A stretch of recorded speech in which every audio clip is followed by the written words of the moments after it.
اکثر لوگ یہ پوچھ رہے ہوتے ہیں جی وہ چھوٹے چھوٹے بچے مر گئے جی ان کا کیا قصور تھا، کتنے جانور مر گئے جی ان کا کیا قصور تھا، زلزلے میں مر گئے، سیلاب میں مر گئے، ٹورنیڈو میں جو ہے وہ اٹھائے گئے، ان کا کیا قصور تھا. تو یہ صرف علم کی کمی کی وجہ سے، ورنہ اگر آپ کے پاس تھوڑا سا بھی اسٹیٹسٹیکل ڈیٹا موجود ہے اور آپ انالیسس کرنا جانتے ہیں تو آپ کے علم میں یہ بات ہوگی کہ روزانہ 1 گھنٹے میں 6000 لوگ نیچرل ڈیتھ مرتے ہیں. اتنے بندوں نے روزانہ مرنا ہی ہوتا ہے.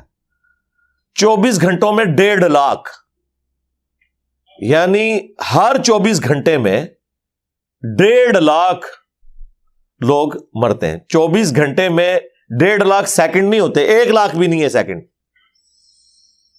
یعنی ہر سیکنڈ میں آلموسٹ آپ سمجھ لیں 2 بندے مر رہے ہیں. لیکن چونکہ وہ پوری دنیا کے اندر مر رہے ہوتے ہیں، وہ ڈیٹا ایک جگہ اکٹھا نہیں ہوتا. تو اگر 1.5 لاکھ بندہ روزانہ مرتا ہے تو اس میں سے آلموسٹ سمجھ لیں 30 سے 40 ہزار تو مسلمان ہوتے ہیں، کیونکہ دنیا کی جو اوور آل آبادی ہے اس کا 4واں یا 5واں حصہ تو مسلمان ہے نا. تو اتنے لوگ تو ویسے ہی روزانہ مر جاتے ہیں، لیکن چونکہ اسکیٹرڈ فارم میں مرتے ہیں لہٰذا ہمیں فیل نہیں ہوتا. کبھی کبھار کوئی مسجد سے کسی کی فوتگی کا اعلان سنتے ہیں تو پتہ لگتا ہے کہ اچھا کوئی بندہ مرا، ورنہ روزانہ 1.5 لاکھ بندہ ویسے ہی مر رہا ہے.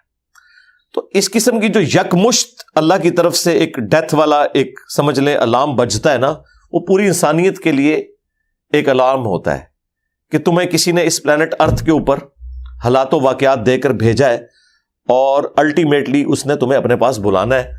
آن دا ڈے آف ججمنٹ تمہیں اللہ کے حضور اکاؤنٹیبل ہونا ہے. تو سدھر جاؤ. میں اکثر کہتا ہوں کہ ایک گلی میں ہونے والی ٹریجک ڈیتھ ایک محلے کے لیے عبرت ہے، ایک محلے میں زیادہ ڈیتھس اس سٹی کے لیے عبرت ہے. ایک سٹی کے اندر بڑا حادثہ جو ہے وہ ایک پورے صوبے کے لیے، اور ایک صوبے میں ہونے والا حادثہ ایک ملک کے لیے، اور ایک ملک میں بڑا ہونے والا حادثہ جس طرح کہ ترکیے میں ہوا، شام میں ہوا، یہ پوری دنیا کے لیے ایک اللہ تعالیٰ کی طرف سے الارم ہے کہ لوگ اللہ کی طرف پلٹ آئیں.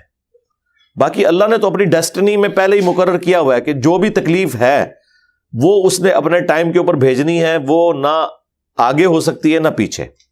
اس حوالے سے یہ جو تکلیف کا سلسلہ ڈیسٹنی اور تقدیر کے ساتھ جڑا ہوا ہے، سورۃ الحدید میں اللہ تعالیٰ نے اس ٹاپک کو بڑا کھول کر بیان کیا، اور اس انداز میں قرآن کی کسی اور سورت میں اس ٹاپک کو بیان نہیں کیا گیا. یہ سمجھ لیں اس کی ایپیکس ہے. آیت نمبر 22 اور 23، سورت نمبر 57 ہے سورۃ الحدید، اور آیت نمبر ہے 22. اعوذ باللہ من الشیطان الرجیم، بسم اللہ الرحمن الرحیم. ما اصاب من مصیبت فی الارض، کوئی بھی مصیبت نہیں کہ جو زمین میں نازل ہو. یعنی پوری زمین کے اوپر جتنے بڑے بڑے مصائب آتے ہیں، خواہ وہ زلزلے کی شکل میں ہو، سیلاب کی شکل میں ہو، ٹورنیڈوز کی شکل میں ہو، کوئی وبائی مرض پھیل جاتا ہے، اس قسم کی جتنی تکلیف پوری زمین میں آتی ہیں. ولا فی انفسکم، اور نہ کوئی مصیبت کہ جو تمہاری جان پر ٹوٹتی ہے. وہ انسان پہ تکلیف بیماری کی شکل میں بھی آ سکتی ہے، پریشانی کی شکل میں بھی آ سکتی ہے، کسی قریبی کے ڈیتھ کی شکل میں بھی آ سکتی ہے.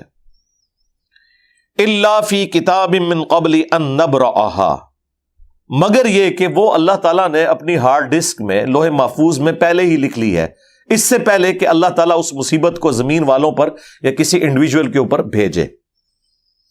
کیوں پہلے لکھ لی ہے؟ اس کی حکمت بتا دی. ان ذالک علی اللہ یسیر، پہلی بات تو یہ کلیئر کر دی کہ یہ اللہ کے اوپر بہت آسان ہے. ویسے تو ان امیجنیبل چیز ہے کہ دنیا میں اربوں انسان ہے، اور انسان تو ایک سپیشی ہے، اس کے علاوہ 20 لاکھ سے زیادہ سپیشیز پلانٹ ارتھ کے اوپر موجود ہیں، اور پھر ہر سپیشی کی آبادی جو ہے وہ بلینز میں ہے. سب پہ تکلیفیں جو آتی ہیں وہ اللہ تعالیٰ نے لوح محفوظ میں لکھی ہوئی ہیں، اور اللہ تعالیٰ ہمارا یہ ہمارے لیے آسان ہے. تم تو اسے امیجن نہیں کر سکتے کہ مستقبل میں ایک ہونے والے واقعے کو پہلے کیسے اللہ تعالیٰ جانتا ہے. یہ اللہ کا کامل علم ہے. سورۃ الانعام میں تو اللہ تعالیٰ نے یہاں تک فرمایا کہ کوئی پتا بھی کسی خشکی کی جگہ پر یا سمندر میں ٹوٹے کسی درخت سے یا زمین کی گہرائیوں میں کوئی دانہ پھوٹتا ہے مگر یہ کہ وہ اللہ کے علم سے، اور اللہ نے پہلے ہی لوح محفوظ میں یہ لکھ لیا ہوا ہے. یہ اللہ کا علم اتنا کامل ہے. لِكَيْ لَا تَأْسَوْا عَلَى مَا فَاتَكُمْ، یہ اس لیے کہ مت کف افسوس ملو اس بات پر جو تم سے جاتی رہی. کوئی تکلیف آئی، کوئی نعمت چھن گئی تو اس پہ افسوس نہ کرو. وَلَا تَفْرَحُوا بِمَا آتَاكُمْ، اور نہ شیخی بگاڑو اس نعمت کے اوپر جو اللہ تعالیٰ تمہیں دیتا ہے. وَاللَّهُ لَا يُحِبُّ كُلَّ مُخْتَالٍ فَخُورٍ، اور اللہ تعالیٰ کو یہ جتنے شیخی بگاڑنے والے ہیں، اتراتے پھرتے ہیں، یہ پسند نہیں ہے. تو اللہ تعالیٰ ہم نے پہلے ہی لوح محفوظ میں یہ لکھ لیا ہے تاکہ تمہیں اس کا غم نہ ہو، یہ تمہارا مقدر تھی.